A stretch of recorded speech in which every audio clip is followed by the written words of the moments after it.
You're listening to the Kristof podcast, a podcast where I have conversations with inspirational people. My name is Chris, but my family calls me Kristof.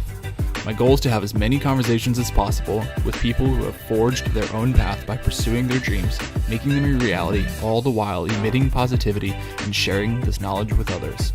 I seek these people out and share this information with you, proving to the world that you can do what makes you happy and do what you want for a living while being a good human being.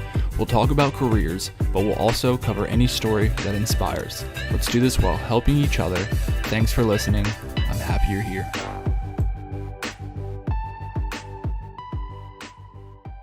Hey, what's going on, everybody? Welcome to the Kristof Lewis podcast, where I have conversations with inspirational people. This is conversation number 36, and if you're on YouTube, you can clearly see that this is in the new office. If you're just listening to me, I guess you're gonna have to take my word for it, but it's awesome. There's a lot of similarities, there's a lot of differences, there's new camera angles. I'm still working with it. I might change it, but hey, I got it up and running. Things have been crazy, but I made it work somehow. I don't know how, but anyways, I'm happy that you're here. Conversation number 36 sees us talking to Andrew Smith, who was in the Army with the 10th Mountain Division.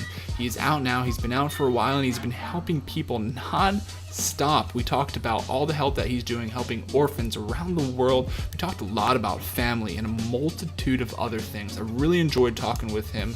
We saw eye to eye on so many things. He's just an all-around great guy, and I'm really excited to share his story because he's also a listener of the podcast. So, man, I'm really honored to have him on here and share his story. So without further ado, welcome to the Kristof Lewis podcast. Yeah, it's awesome to be with you. I'm so excited. We're excited. I was talking to my wife about it. That's why I say we, because I always, we were talking for 2 seconds offline. Me being prior Navy, you being prior Army, I'm always just excited to connect with another veteran. So I do always appreciate the people I talk to, but I do like connecting with other veterans as well. It's just really special for me. Oh, definitely. It's an honor for me, especially looking back on some of the guests that you've had on this podcast.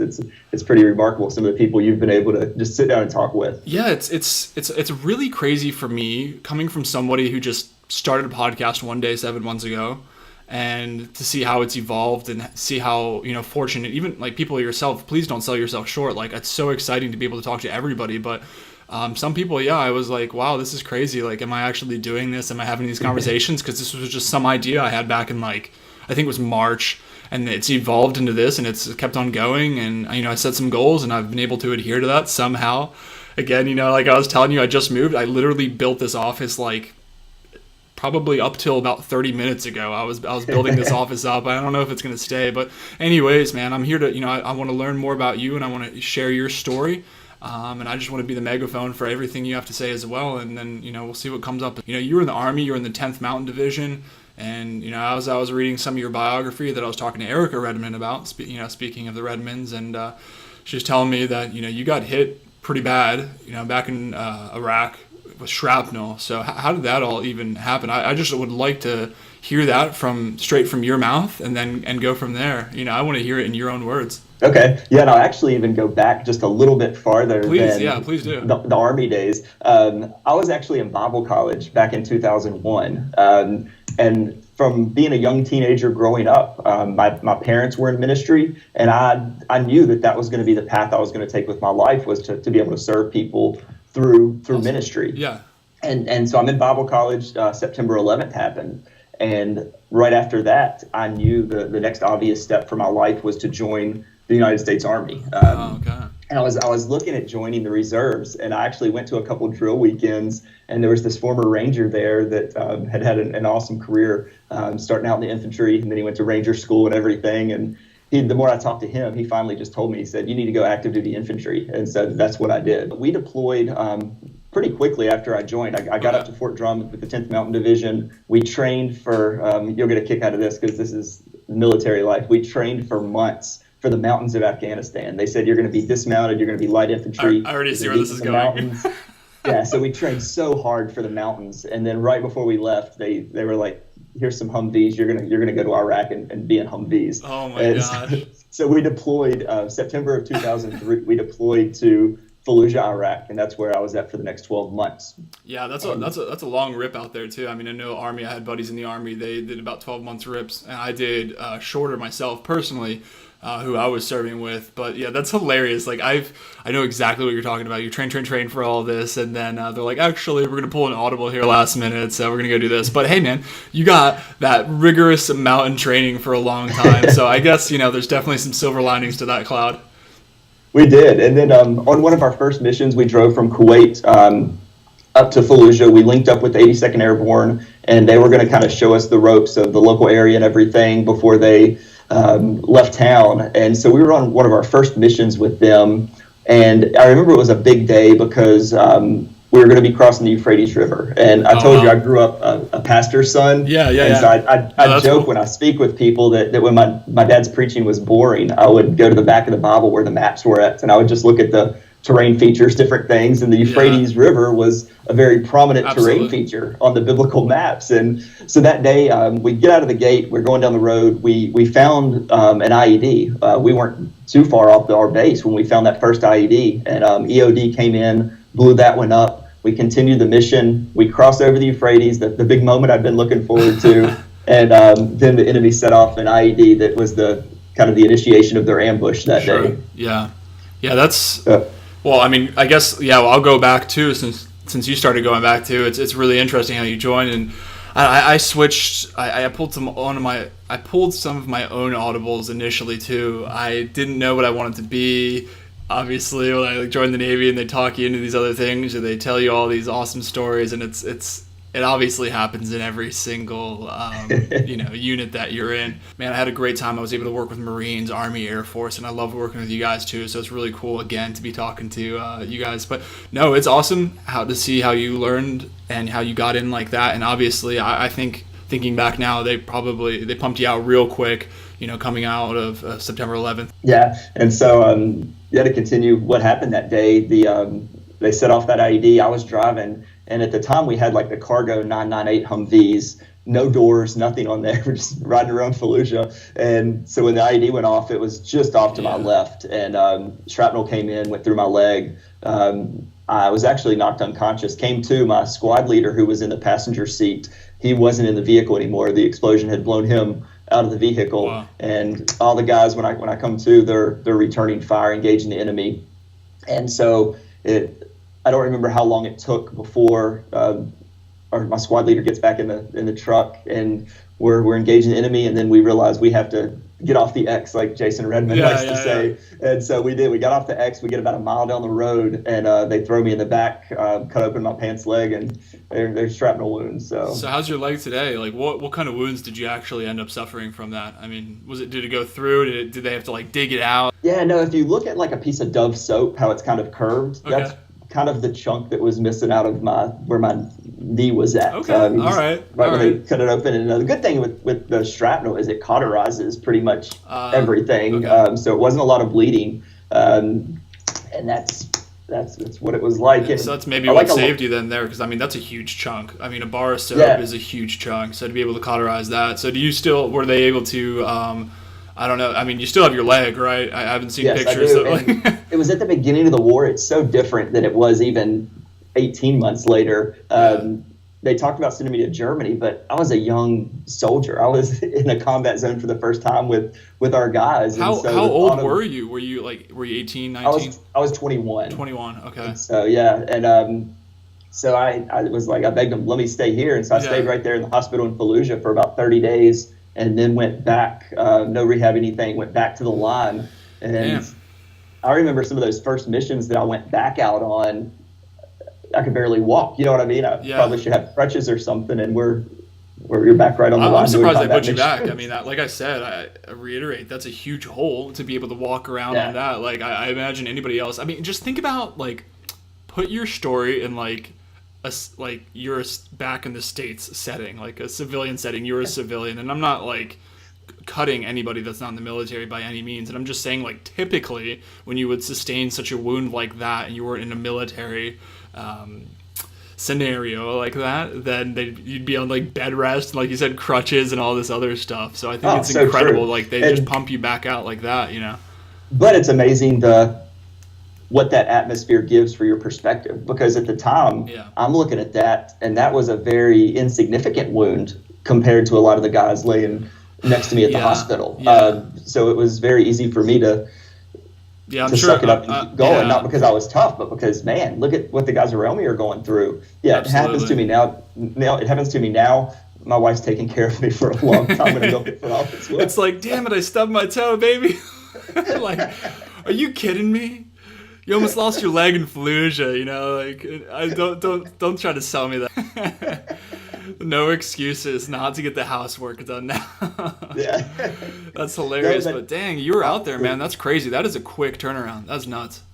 Yeah, and like a lot of the guys, I thought obviously the shrapnel wounds was going to be my worst injury. We didn't know at the time what those blasts were doing to our brains, and it wasn't until about 07 or 08 that I really had been living for a few years with just significant difficulties when it came to memory, attention, focus, just the cognitive things in my life. And so I went to the Richmond Polytrauma Unit, and that was the first time 4 years after I was injured that I was diagnosed with a traumatic brain injury. And then looking back on that tour that we did, I mean, our guys were hit all the time with explosions. And so we had no idea. I don't think people think about that. I didn't think about it until you brought it up. And obviously that's a huge thing, whether it's military, whether it's sports. It's a huge thing in football.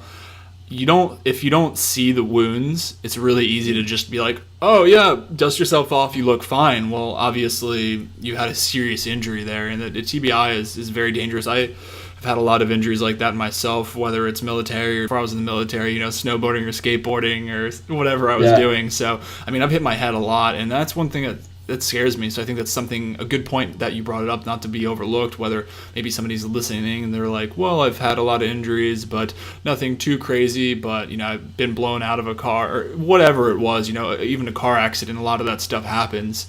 They say, all these stages of impact, like the car hits, then your body hits, and then all your organs hits, right? So that's probably a similar type of thing there with your brain. Just God knows what kind of shock waves are just going through your body at that point, because more than anybody right now, like how powerful those things can be. I mean, you can just Google what the shock waves from a IED or a VBIT or whatever it is. Like, it's insane to see those rip through. Yeah. It really is. And so I remember the first time, it was in 07 before I went to the Polytrauma Unit. I was reading an article in some veterans magazine or something, and it was about traumatic brain injuries. And as I'm reading this, I just remember crying because it explained what I'd been dealing with for the previous few years, where I just thought, feeling. You know what I mean? I just wasn't up to my old standard, and I was questioning, why can't I do this? But that one article just started explaining so much. It must have been a pretty surreal feeling. I mean, struggling with that for literally years, and then reading something that where you're like, this is me, this is what I'm experiencing, and now I know. It's kind of like getting those first moments of getting that diagnosis and being like, all right, at least I know what I'm working with now. At least I know I'm not, I don't know. If I was in your shoes, I would have been like, why am I being so, you said forgetful, right? You're forgetting things, and you just, I don't know. I would be like, why am I an idiot? Like, what is wrong with me? I'm not, like, I feel bad about myself. I am not performing how I used to. What is wrong with me? Like, nothing's happened that I've seen. Like we were talking about, you don't necessarily see it, but so I can just, again, I'm always putting myself in your shoes, like seeing that, reading that, being like, kind of like, all right, nothing's fixed yet, but we're making some progress because now I kind of know what I'm working with. Right, and that's the big turning point where military guys and girls were good at adapting. So give us the facts, give us the situation. Here's what we're working with. Here's what we need to do to adapt and start moving forward. And so that's what I've been able to do. And honestly, because of a lot of the men and women that have suffered similar injuries that have impacted my life, they've taken me along on their journey with them as we continue to improve and heal every day. You carry on, you're collaborating with people now post-military. And what are you guys doing? I am. I was part of the first Overcome Academy graduating class. And I know you got to talk to Jay about that, and he's like pushing you so much, telling you need to be a part of it. And so I'm going to be the second guest on your show that calls you out and says you need to go to the Overcome Academy. I'm going to tell you the same thing I told him. Like, Oh my gosh, and this was even before, I think I spoke to him before this whole moving debacle happened. I mean, I've put it out a little bit on social media, but my wife and I have experienced some crazy stuff that I don't know how I would even want to put it out on social media, but we had to move forcibly. So like that's what I was saying. Like I scrambled like setting up this office. I mean, 2 days ago, not to get too far off subject, but 2 days ago I was like, I think I might have to cancel. We didn't have we didn't have Wi-Fi. I was like, I'm gonna sneak into work after hours and I'm gonna use the Wi-Fi at work. Like, this was just going through my head. Like I was like, I got to make it happen. But anyways, here we are. Flash forward. But yeah, Jason brought that up and I told him, and I'm telling you, like, man, I loved what he's doing. I love what you guys are doing. But I was like, man, I have some crazy stuff going on in my life. Like I barely have time. Like, obviously I work a day job and I come home and I speak to people like yourself and then I edit, and I'm like, I'm literally always behind on my editing and everything, and I somehow managed to get it done. But man, I tell you right now, I can't even imagine squeezing like a third frame of time into my schedule. So, but I remember it as much as I can with my TBIs. I keep it in the back of my head, man. What's that? How old are you? 31. 31. Okay, I'm a little bit older than you, so I'm going to give you some advice, please. Some lessons that I've learned this past year. My wife and our life has just been a little chaotic with opportunities, with different things that we have going on. And so finally, I had to really just stop and say, we have all these opportunities, and so many of them are good, but we can't say yes to everything. How are we going to figure out what I struggle with that as well. Life absolutely, with the limited amount of time that we're given? And so the way it works in my mind is I run every opportunity through what I call our family filter. Okay. And it's the first question that you ask yourself when you're running something through the family filter is this going to make our family stronger? You know what I mean? If I do this, is it going to pull us apart as a family, or is it going to bring us together as a family? And so that answers a lot of questions right there, because and there's some things that you have to do that are going to kind of stress your family out a little bit, but the fact that you're being aware of it, at least pulling your family apart a little bit, makes you not do those opportunities back to back to back. And overload yourself and then really get yourself down a deep dark hole before it's too late. You can't dig yourself back out. Because I agree, like some things have got to happen and you've got to make them happen, and sometimes they are going to put a little bit more stress on the family, but to be able to recognize, like we said, not to overload it is a good thing. But you do have to, or you can't not do anything because it's going to put a little bit of stress, because you need to be able to know how to deal with that and be able to still manage a family while managing some of the things that need to get done.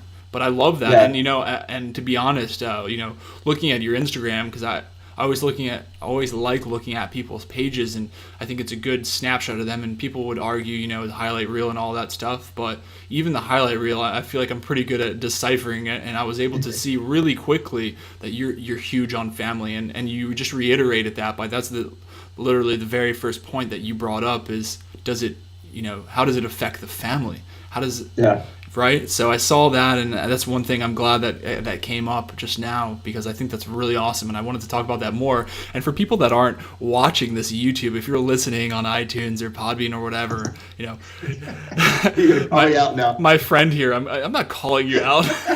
No, but I think it's awesome. I was telling you before we started recording, like I think it's awesome. First of all, you're giving me an hour of your time, and your family's downstairs, and you still wanted to have the podcast, just like I still wanted to have the podcast amongst this bonkers move, and you're in your daughter's bedroom right now, and I think that's so incredible. Like, like it speaks towards. I mean, it's awesome. It means you're laughing, and I'm trying to call you out, and I'm laughing too. But I think it means a lot to me. So that you're still willing to do that. Because my wife and she's running around. We just moved. She's packing. And I was like, baby, I just need an hour and a half, to get ready, post and pre. So it's good, man. Yeah. And that's, talking about that. She knows it's important to me. Your wife knows what you do, and we take this time. And even though it takes away time from our family, I think, and I don't want to speak for you, but I can tell just I can see what I've seen on the outside is that your wife is very supportive of what you do, especially because what you're doing is geared towards helping other people, and what I'm trying to do here is geared towards helping other people. So of course, they want to help and be able to contribute that time, that family time, give away that family time, because it's hard to give away. It's true. And so what you just brought up leads me right into the second point of what I was going to say. Nice. As far as the family filter. The second question I ask myself when I get opportunities is, does this get us closer to our long-term goals? Exactly. Because there's some opportunities that are fun, or there's some opportunities that are good things, but if it's not taking you toward your long-term goals that we have as a family, I try not to say yes to a lot of those, because in order to reach those long-term goals, we have to be taking decisive steps daily. And it might just be small ones, but it needs to be steps toward those goals. And we love to influence people. We love to serve people and help people. And social media is such a cool way to connect with people all over the world. And so this was an easy yes when I get to meet somebody like yourself, spend time talking to you, and hopefully influence people in a positive way, encourage them to follow their dreams. It was an easy yes, because it gets us closer to our long-term goals of influencing more people in a positive way. So, and then the last thing that I ask myself, and then I'll be done here, you can lead the conversation where you want to, but is, will I have another shot at this? Because there's some things that come along in life that you don't get another shot at. And so no matter what my schedule's like, if I get a call from my grandfather and he says, let's eat lunch, or can you swing by the house? That's the most important thing in the world that day. There's nothing else that compares to that. So it's easy to put everything on a side burner and focus on that, because there's people you don't know when you're going to get another shot to spend time with. When Jason Redman, not to put pressure on you again, but I'm going to. Sure, please. When Jason Redman called me and said, I want you to be part of the first class from Overcome Academy, I did not have a 2-week opening in my schedule. None of us did that came to that, but he started throwing out names of the other 12 students that were going to be there with me. And I mean, these guys and girls, they're just the most incredible men and women that America has produced in this generation. There's just great friends of mine, amazing leaders. And so what I thought, like 2 weeks with Jason Redman and those individuals, that's a once in a lifetime shot. I'm going to do that. It's not happening again. Yeah. And so that's the family filter that we use for everything. And it's changed a lot of our life around in regards to what we say yes to. It's reshaped our careers the last year. But we're closer as a family, and we can take a little bit more risk now because of how strong we are together. Absolutely. And that's one thing I've learned. My wife and I have been together a little bit more than 4 years, married for 2.5. And one thing that we continue to learn is that the more we work as a team in a unit, we're not going to agree on everything. We're not going to say yes to everything. We're not going to say no to everything. But the more we work as a team, the better we do together. And it's, I always joke around in a car, it's like, man, you're my teammate. We got to do this, or, the other way around. But the more we work together, the better things seem to be, because they're your wife or they're your husband or whoever it is. But to me, I'm like, you're my wife, you're my best friend, all these other things, and you're my teammate. We're going to do this together. We're going to get through it together. But I love that. I haven't heard that family filter before, and I'm going to write it down. I always get so excited for the conversations, but I get equally as excited in a different way to go through and edit, because it's a 1 hour conversation turns into about 4 or 5, because I go through it so meticulously, taking notes for information afterwards. So I say that when I'm speaking to you now, because I'll be able to go through, write down everything you've just said and look to implement it towards myself and my family. And maybe that's not the exact way that I want to do it, or whoever's listening, that's the exact way they want to do it. But I think there's a lot of good things to take out of there, to be able to think about your family if you're a family person, or whoever it is. Even if you're a single guy or girl or whoever, again, your grandpa comes into your life and is like, hey, let's go get some lunch or something. Yeah, grandpa, I'm there. Like you said, nothing else matters. I'm going to make it happen. So when you have these filters and you can filter things through your life, you almost don't need to think about it, because if this kind of data comes in, I'm going to react this way. And then you have your wife to help you as well. I think it was Walt Disney that said this, and I might get the quote wrong, but it's close. He says, it's easy to make decisions once you know what your values are. Yes. And it's exactly. So true. Yeah, it definitely, once you define yourself and what you believe in and what you want to do and how you want to react to situations, and then you build up your your team, your family, it's a lot easier to approach everything like that. I completely agree with you, and that's great, because I know I was looking too, and you guys have been married for 14 years, correct? I mean, we have. You guys are like a decade past us, and Yeah. it's just awesome to still see that. It gives hope to other people that are starting relationships, because I mean, all too frequently, and I'm not even gonna say nowadays, I mean, it's been like that for decades. There's a lot of divorce, and what happens. Sometimes you fall into the hands of the wrong people, but it is very good to also see that couples, are still standing strong and have families and are making it happen and are working like a team, like I describe. I like describing it like that, working like a team cohesively, and then raising a family, and then as well doing things like this, giving back, sharing this information, because I had never thought about that in that way. So I'm sure there's other people that haven't thought about it like that way too, and just implement it and tweak it to kind of how you want to do it. Yep. So you guys were able to, when Jason Redmond approached you, you're like, I don't know how I'm going to do this. I don't really have the time, but man, these people that I'm going to get to work with Jason for 2 weeks. I'm going to get to work with these other people, study next to them, and go through this entire program for 2 weeks. So, you ran it by your wife. You guys talked about it, and you're like, I got to do this. Yes, and it was, again, it was an easy decision because we worked so closely together on just about everything. And one of my biggest career goals, and this goes back 10 years, ever since after I got out of the military, I started serving in local church ministry. And I was blessed to serve in an amazing church for 10 years.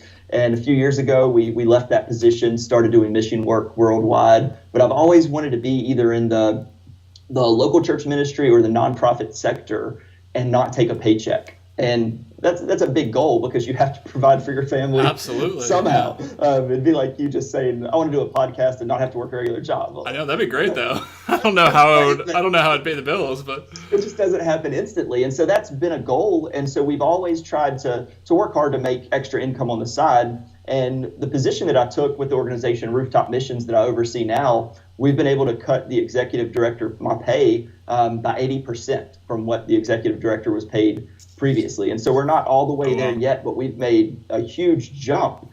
And I thought it was going to be on my shoulders, that I'm going to be making this money speaking or doing whatever on the side, but it wasn't. We were actually on a trip to Hawaii, and my wife's an incredible photographer. And like you, I married way out of my league. You can go to our Instagrams and see that. And we were on a trip to Hawaii, and this company out of California reached out to her, and they said, we are interested in paying you to be a social media influencer. And she had a decent following, and I had a pretty good sized following on Facebook and Instagram. And so this company paid her to post a picture, and I think it was of like a bag of chips, but we didn't think it was like, we thought it was a scam or something. We're like, this is too good to be true. There's no way they're going to pay us to post a picture of a bag of chips. But my wife did it, and the money came in. Wow. And they started sending more opportunities, and they contacted me and asked me if I'd be interested in doing some work for them.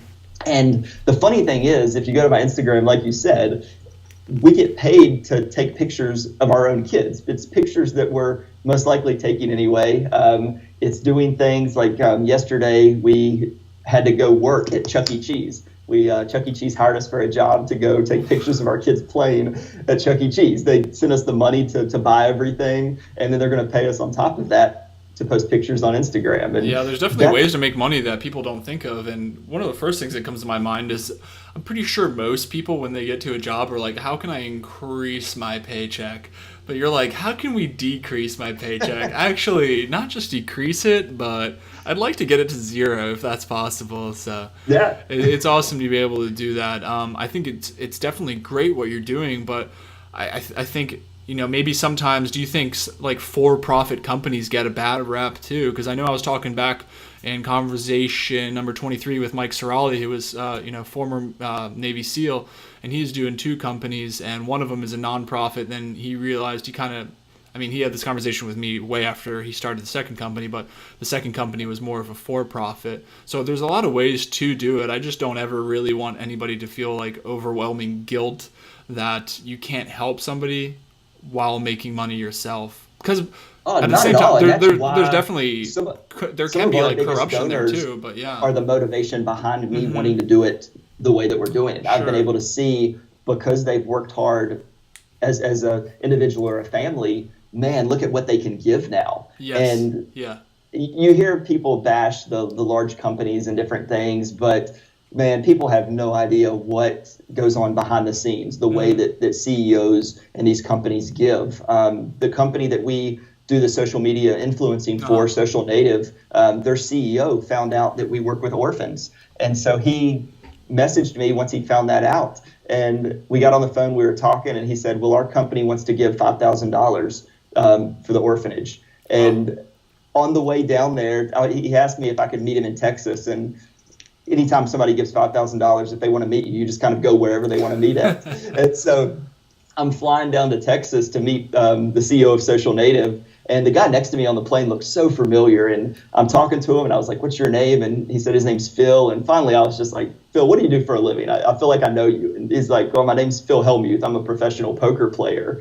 And Phil has won the World Series of Poker multiple times. Incredible guy. But he asked me, what are you going to Texas for? And I said, there's this company we work for. They're giving $5,000 to our orphanage. And Phil goes, I'll give $5,000 too. Holy smokes. If you go to Twitter to Phil's handle and everything, people rip him all the time. They have no idea that he does things like. Yeah, because who's going to hear about that? I mean, unless you specifically work for the news, like that's not going to get out. I mean, I guess unless you unless you released it. But yeah, just a simple thing like that. And I think that goes like hugely for a lot of people that have, quote unquote, a lot of money. Like people are so quick to bash them, but if I've learned anything, and I've learned a lot on this podcast from people like yourself, but you cannot by any means go out and judge other people, especially just if they have more money. I see a lot of people just automatically like they have a lot of money, they didn't earn it, or they're just wasting it or whatever. They have all this fancy stuff, or I definitely don't like that, like by any means at all. Like you said, that's such a perfect example. Just a really quick, you just met him right there on a plane, crazy chance, and he's like, what are you doing? Boom, done. Like, so to think about like every other person you see in the news that maybe gets a bad rap for literally just being rich and they're just wasting their money, like you have no idea, one, that's going on in their life, and number two, you have no idea who they're donating or helping out towards as well.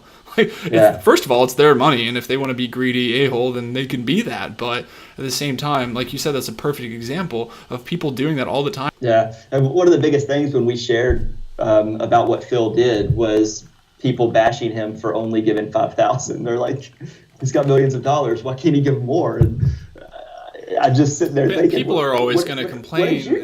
Yeah, exactly. But one thing I've learned working overseas in the countries we do with the amazing children that we get to serve is you don't always have to go halfway around the world to find somebody in need. There's people around all of us each and every day that we have the ability to serve. God, we feel our family has been called by God to go halfway around the world to serve these children. But a lot of people, you're called to your community, wherever you might live. And so go out, serve those people, and then we all can give something. We all might not be able to write the $5,000 checks, but as Americans, and I think Jay hit on it in a way that only Jay can, we are blessed as Americans. We certainly are, each and every one of us, with the freedoms, the opportunities we have. But then just the financial resources, we have the ability to make a difference, and I think we all can do that. Yeah, absolutely. You're so right. And one of the points I love that I've already brought up is how, you want it to decrease your paycheck, but then there's so many, again, opportunities to be able to make money in other places in ways that you've never been able to make money 5 years ago, 10 years ago, definitely 15 or 20 years ago. So social media, again, it comes up a lot in this podcast, but obviously it's a huge thing, and there's so many positive ways that you can use social media. So yes, because I know you do a lot of the social media stuff that you said right there, but I just want to get away from the bad connotation of social media, because there's so many, and I always say it may come up every episode, like it's literally just a tool, right? So it's how do you want to use it, and I've said this a lot, so if somebody's heard me say this before, I apologize, but it's coming up again. So again, like social media, here's another prime example. You right here in front of me are able to use it for the good, and you're able to make money off of that while you're able to help other people pro bono. Yeah, and one of the funniest things, I'll share this really quick, just because I still, every day when I walk through our dining room, I laugh at this. When my wife and I made the decision to start serving orphans worldwide full time, I accepted the position, and then I was talking to the guy that oversaw the organization, and I was like, I know you don't have a lot of money, but what will you be able to pay me? And he's like, I can't pay you anything. And I'm like, Well, that's not good. We didn't. It might have been in God's plan. That wasn't in our plan. But we knew at that point we were going to be giving up a lot of the stuff that we as Americans enjoy. We weren't going to have the nicer clothes. We weren't going to have toys everywhere for our kids. We were going to give up some stuff to be able to serve more people. But that's a sacrifice we were willing to make as a family. Yeah. Well, now doing this social media influencing, these companies not only pay us, but they send us all this stuff. It's funny how it works out, right? That's crazy. So we have far more stuff than we ever would have had. I wear nicer clothes now than I ever would have had before because we were willing to kind of follow that path that we knew we were called to walk down. And it's been, I think God has a sense of humor in the way that he's done that with our life. Yeah, I think you just have to be willing to give it up, like not rely on it. And you literally were okay with like, all right, I don't need any of this. I know what my purpose is. This is what we want to do. And I don't need any of this other materialistic stuff. And it's like you show, whether you believe in a higher being, God or whoever it is, because this can pertain to anybody, no matter what your belief is, that once you give in and you know what your purpose is, whether it be what you're doing or whoever they're doing, once you do that and you just completely give up, you're just able to freely move throughout the universe and just go do what you want to do and go do what you need to do. And then life has a funny way of coming back around and being like, all right, I see that you're willing to give up everything to help others, or give up this or give up that. Here, take this, take that. And it definitely never seems like that at first. And I don't think that's obviously a reason to go out and do it because, well, I hope this comes around full circle. Like, you have to believe and have a lot of conviction. Like I was talking to Brian Fleming about, have that conviction to go out there and know why you're doing what you're doing. But to me, it's just like, feels like you're ready and you're willing to strip off everything and just give in and be like, this is what I want to do. I know I want to do it. I'm going to do it no matter what. And then more than likely, good things are going to come back around full circle to you. Yeah, well, I think it comes down to one word, and that's purpose. Sure. And when you know what your purpose is, all those things on the side aren't that important anymore. If you can accomplish the purpose that you want for your life, or that you believe God has for your life. And Brian's an incredible example to a lot of guys that, because one of the struggles of veterans nowadays is they get out of the military and they went from a job where they had one of the greatest purposes in the world to protect our nation, and then they get out and they don't have a job like that, and they're never going to have another job like that. And the reason there's so many issues is they have no purpose. And you look at somebody like Brian Fleming, man, he is determined to impact lives wherever he can. The dude enjoys life. He loves people. Absolutely. And his purpose of existence is to make people stronger. It's to serve people. And you see that every day on his social media and everything that he does. But that keeps driving him. And there can be a lot of conflict in his life. There can be a lot of disappointment in his life, but he knows what his purpose is, and he's going to keep striving toward that. And so I guess that's one of my biggest things that I want to encourage people to do is to find their purpose, but then to stay on task of going toward the goals that get them closer to that.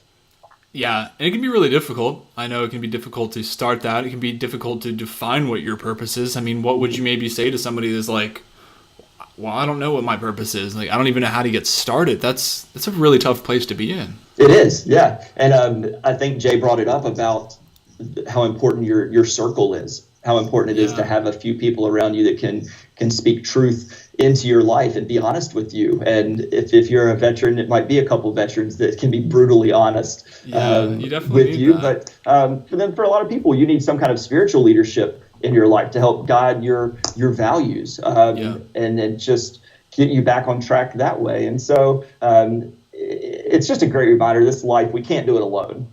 I think so, yeah. It goes back to what we were talking about, I brought up the teammate. Like, my wife is my teammate. There's so many things, like, I come home, whether it's work or whether it's all this madness that's been happening in our lives during the time of this recording, but there's no way I could do it. I would go crazy if I came home and had to deal with this stuff by myself. I'd go mad. So to have, your significant other, or to have, if you were in the military, to have people that have experienced certain things like you, or I don't care what it is. I mean, I do happen to talk to obviously more military people on here I enjoy talking to people like that. So I, sprinkle it out here a little bit more probably than the other podcasts, but that's fine. But I'm just saying, even like I started off preemptively before we record it, during the recording, like I enjoy talking to people like yourself too, because there is a certain connection there. So again, whether you're in the military or not, like go find people. Like I'm specifically, and you are specifically reaching out to each other to network, to help each other, because let's not forget, yes, we want to help other people, but we want to help each other too, and ourselves.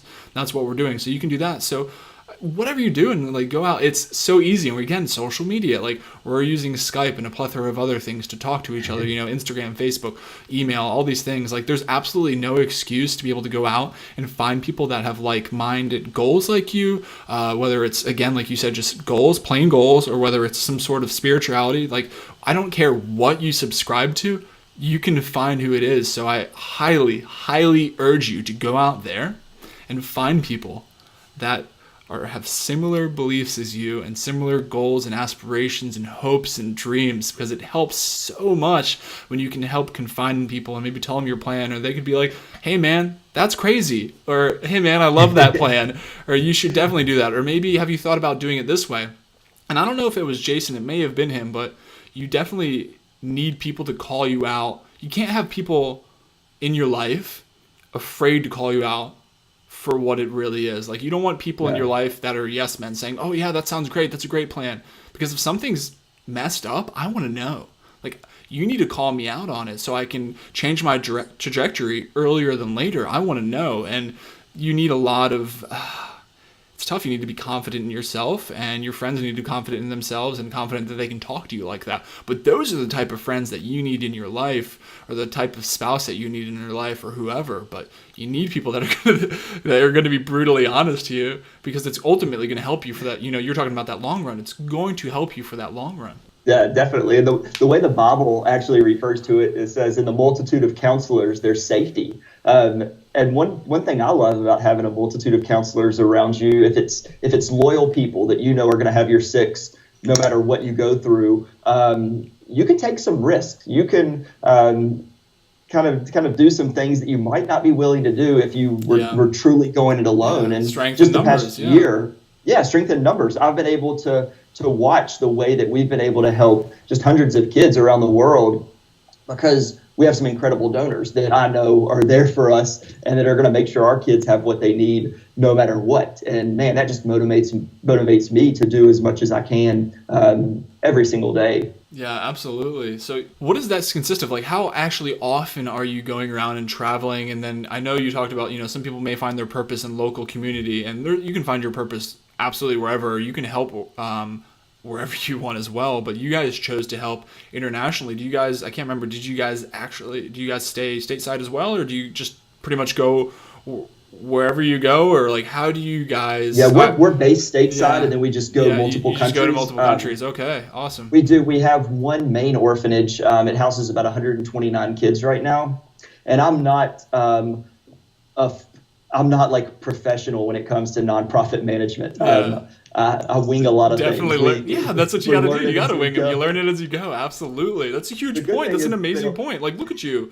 You're doing it. You're literally doing it right now. Like, this is what you do. And then you're also doing all the other social media stuff that's helping you be able to fund all this stuff. And here you are, a living, breathing person saying, I'm winging it, man. Like, I'm going out there and I'm figuring it out as I go. So right when I started in the nonprofit world helping orphans, I'm looking at my ability to give. I didn't have a lot of resources, and I'm looking at spending more money to raise money, and I didn't want to do that. And so I was just thinking one day, I'm looking at my social media following, and there's tens of thousands of people that I'm connected with on social media. And I was like, all I need is 1,000 people to each give $10 a month. That's what it comes down to. And we would be fully funded to do whatever we want to do with the children that we were connected to at the time, with adding additions to the orphanage, all that. And so I put it out there, and we initially had 400 individuals sign up pretty quick to give $10 a month. And that was kind of the jump start to really start things going and get us in a position where we have grown the past couple of years with the amount of children we've been able to take in. So and you said it again, another good point. You just have to start. Like you just did the quick math, and you're like, I think this sounds like it should work, so let's try it. And you tried it, and then it worked really well, at first. And then you've obviously just built on that. That was just a foundation, but you needed to start. You needed to build that foundation. You guys are doing great things now. Yeah, but it's an honor to be able to serve the children that we do, and we're blessed as a family. I mean, it would take hours of a podcast to tell you just the journey that we've been on. So. No, that's absolutely incredible that you guys are doing that. Do you see it going anywhere else, or are you guys maybe going to reach out and help other people that may be in need, or you maybe see yourselves just sticking to orphans specifically? And obviously there's probably a never-ending, unfortunately, as I say this, unfortunately, there's a never-ending, there's so many people to help there's always going to be people that need help, other people that you may guys break out into and maybe do different organization or different sector to help out different people. Yes, and in fact, that's one of my, I don't know whether it's a strength or a weakness. I've been trying to figure that out for years. When I was in local church ministry, I worked with teenagers. And so even though I started working with orphans internationally, I started realizing how blessed our American children were compared to those children overseas. And so we really try to do a lot getting in different school systems, me meeting the kids. And that way, when I'm traveling overseas, I can FaceTime back to the classrooms here in America, let them meet some of the children we're working with overseas, let them see the conditions in some of the orphanages. And I love that. And then I have a huge heart, obviously, for the veteran community. Yeah. And I still do a lot of speaking at veterans events. Anything I can do to serve and just thank the men and women that have fought for my family's freedom. Absolutely. I want to be able to do that as much as I can. And so I can't fully commit to any one group because I love serving all the other groups as well. And so as obviously my goal overseeing a nonprofit is to grow it as large as we can. Yeah. But I've talked to my board saying that's not my goal to be the head of it if it grows to a certain point, because I still want to be able to be the dad, the husband that I need to be for my family, but then be able to serve in different areas as well. So we'll see. We're figuring out. I have learned this, and this is little advice I'll pass on to you. Please. Your life is broken down into seasons. It truly is. It's not like you start your adult life and it's the same until you die. You'll be able to even look back on the last 10 years of your life. There's very distinct seasons before the military, during the military, before you were married, when you're married, and you're getting ready to go to a new season. I think it's February. February. Buddy, that's a game changer right there. Is it a season, or is that like am I going into a different universe that has no sleep and has? I'll let you figure that one out for yourself here soon. But no, and I think that's the beautiful thing about life is those. Certain seasons you have people in your life that you get to be friends with or people that you get to serve, but then you move on. And I think the older I get, the more I want to take the time to appreciate each season that I'm in and give it 100%, not looking back on the past or looking too much to the future, but being present. Which can be tough to do. I think that I could go as far as saying that could be a daily struggle for me in one way or another. It's really hard. I'm always wondering, sometimes maybe I'm beating myself up too much about what I could have done better in the past. Maybe I am beating myself up because I'm already thinking about something negatively in the future. So it goes every way, but I think being cognizant of it at first and realizing what you've just said is a huge first step. But it's tough, man. It's tough, but I think you're doing the right thing. And I was curious, that's what I was asking. I was like, because I know the way I see you want to help, you're a family guy, you want to help other people, you want to help your family. So I'm like, I wonder if he's like thinking about helping any other people. And it's just, obviously you want to direct a lot of energy towards, helping the orphans and doing that. But I don't know. I just, again, putting myself in your shoes, I'd be like, but I want to help them too. And I want to help these people too. So it's cool to see that you're doing all that as well. But another great point that you said is you want to help other people, but you always, your family, the first thing you said when you were going over how does this help my family? So you don't want to take on too much and then you don't want to take on too much and then degrade the quality of your family life. So love it, man. You strung it all together. You strung it all together perfect. Well, thank you. No, you really did. Yeah. No, but it comes from a lot of mistakes in the past, honestly. A lot of learning. It was funny, right before we jumped on this call, I was reading, I forgot what book I was reading. I was just glancing through some stuff, cleaning off my dresser, and I came across this quote. It said, God doesn't give us strength. It said we don't get strength for our trials, we get strength from our trials. And it's so true. You look at the strength, the wisdom that you've gained in this lifetime.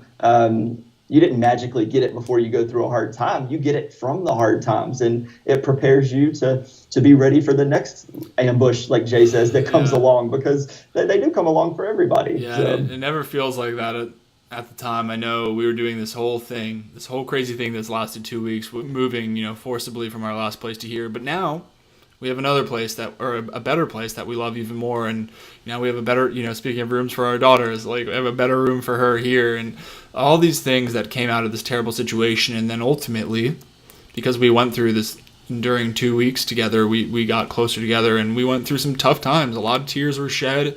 There was some not great times. Yeah. And at the time, we were pretty upset. And because of that, just like you've described, I know we've become closer together, and we've learned just a little bit more about each other. Because I always say, again, when it's easy to be happy-go-lucky when everything's going your way and things are great in life, and it's just easy to be good. But when those trying times that you just described come into your life, how are you going to react? It's so tough. Yeah. Like, are you going to freak out when stuff gets hard? Are you going to freak out when everything's crumbling and it seems like there's no hope? It's easy to freak out in the moment, but then, like, if you had them before, you kind of, and I know Jason and I were talking about this a little bit too, but if you've had those trials and tribulations before, then you're a little bit more knowledgeable about how you're going to react when they actually come into your life. And it gives you a little bit more confidence. Like, every time you kind of knock down and jump over one wall, whether you knock it down or jump over that wall, like every time you come into some type of resistance, then you're like, all right, I've knocked that down. Let's do the next one. And ultimately you want to grow from it. You want to learn from it. Yeah, it's good stuff. Absolutely. And I will bring it up because you mentioned our Instagram. I get so depressed when I go on social media and everybody is just sharing negative things. And sometimes you can go through like a Facebook timeline or a news feed, and it's just negative. The worst. I think Facebook's the worst, man. It is terrible. And so if you go to like our Instagram, you're not going to see us posting pictures of when our kids are throwing up all over the couch, or you know what I mean? We're not going to share our bad days, because be honest, everybody has bad days, and you're dealing with yours. You don't want to have to look at mine as well. And so it's not that we're saying our life's perfect, anything like that. We have struggles too. And you mentioned it earlier.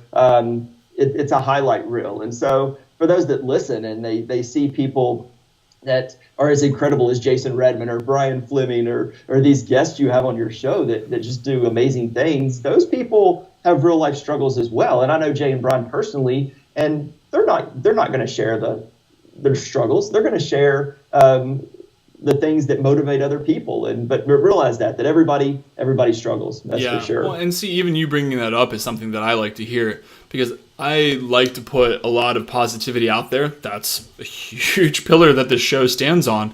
But I do personally subscribe to put a little, I don't put overwhelming negative out there, but I want people to know that it's not always, like you've said, very easy to do things. Like, I've already told you 2 times that it's been really difficult. I almost didn't do this because of like this crazy stuff that happened to us with our last place, but I want people to know, like, I bring it up specifically interjecting it into our conversation because it happened where we didn't have internet, we didn't have food for 2 weeks, like, it was sleeping on the floors, like, obviously first world to an extent, but still relative to our, lives, of course. You don't want to take away from that. But at the same time, we're still here talking to each other as scheduled, and you can make it happen. So I want to share that. Like, bad things can happen, but again, like, you didn't know if you could take on that 2-week course. You made time for it. So whatever it is, like, I literally didn't know if I was going to be able to do this with you tonight, but I did everything. I was like, all right, you may not do it, but here's what you are going to do. You're going to do everything you possibly can do to set yourself up for success, and let's see how it goes. So I did everything I could do, and here we are. So, and sometimes it's not going to work, but I do personally, and it just depends on personal preference. I'm not going to share overwhelming negativity, but I am going to show a little bit of like, hey, it's not all sunshine and rainbows, but let's you can still do it. You can still make things happen, but there's definitely speed bumps along the way. And sometimes you're not just even hit a speed bump that slows you down. Something might drive you back, like you got hit by an NFL linebacker and you might get the wind knocked out of you for a long time. And it's probably going to be more or longer than you really want to get, because how often do you want to get hit by that guy? But it happens. Life hits you. You're looking left, you get hit in the right, but you figure out how to get through it. Somehow you get through it. And if you're here right now listening to me, you got through it. So you're good. You're going to be all right, and you can make these things happen, Yep, for sure. So that's what I got, man. I couldn't be more thankful you sharing everything with me today, man. I thoroughly enjoyed speaking with you. Hey, man, even if nobody else gets anything out of this, I had a fun night. So. That sounds like something I would say. I say all the time, like, man, I don't know. I mean, people obviously listen to the podcast, but at the same time, I'm like, at a very minimum, I can take it away that one person got something out of here. And that was me. Maybe, hopefully two. Hopefully it was two. But no, I absolutely enjoyed it. I'll end with this. Lots of times it's easy for us to look at people that are on the stages in front of 3,000 people and think, man, I would love to be able to influence people like that. But we fail to realize, and when I talk to teenagers, that everybody is a leader to somebody. No matter who you are, if you're listening to this podcast right now, there's somebody that views you as a leader. They're following you. They're looking to you as an example. And so you might not be on the stage in front of 3,000, but you have an audience of one person that you can influence. Absolutely. And never take any audience for granted, even if it's one person, because that's a real life that you can have an impact on. So I would encourage everybody to view themselves as a leader and take that responsibility seriously. I love that point, because for that one person, you absolutely matter to, and they definitely look up to you. So that's a great point to end on. But man, how can people reach you? You mentioned Instagram, obviously. We both mentioned that a few times, and Facebook. Yeah, Instagram is our favorite platform, even to interact with messages, everything. My username on there is Purple Heart Vet, and then my wife is sincerely_Anna Marie. So either one of those, we'd love to connect with you on Instagram. Absolutely, man. And it's crazy because we used to tell people, hey, sign up to get $10 a month so we can help orphans. Well, now when people are following us on Instagram and we do these ads and they like those pictures, they're allowing us to serve those orphans. So It's pretty cool that just through the double tap on Instagram, they're allowing our family to serve on their behalf and go around the world whoever we can. So if you're listening to this, go to those Instagram pages and like the first 20 photos now. There you go. That's great advice right there. I appreciate that. No worries, man. No, that's really cool. Like, I didn't even know that's a thing. I didn't know how that works. I'm just learning how to build up my platform as well. So that's cool. People may not know that that's even an option to be able to do things like that. So again, I just want to give people options. So it's really cool that you shared that. But absolutely. Yeah, if they ever have any questions about what we do with Rooftop Missions or even the social media influencing, we love to take the time to teach people about what we do. And again, if we spend a week making other families stronger, that has a great impact on our world. That's an easy yes for me and my wife to say that's how we're going to spend our time. We love to see other families strengthened like that. Absolutely. Andrew, again, thank you so much for spending an entire hour with me while your family is in different rooms of the house with you. You're hanging out in the best room of the house, in your daughter's room, and you're spending time with me. I had a great time speaking with you, man. Seriously, though. Thank you so much. Hey, thank you. No, seriously, it was an honor. I appreciate you taking the time to talk to me. Absolutely, no, and I love this, and I'm always looking forward to everybody I talk to, and I fully intend to keep on doing it for as long as I possibly can, and then a little bit more. So I'll be here. Yeah, we'll be listening. So I'm a guest today, but normally I'm a listener. So keep up the great work. Well, thank you. Actually, you talked about Instagram and your photos and that way, but any listener, I truly do appreciate it, because it's been a true struggle. It's not like, again, we're talking about struggles. It's not easy to build these things up, nor has this podcast been easy to build up. So I do appreciate that as well. Thank you. Yeah, no problem. Well, I look forward to supporting you any way we can. All right, my friend, have the best of nights, and I'll talk to you soon. You too. We'll see you. See ya.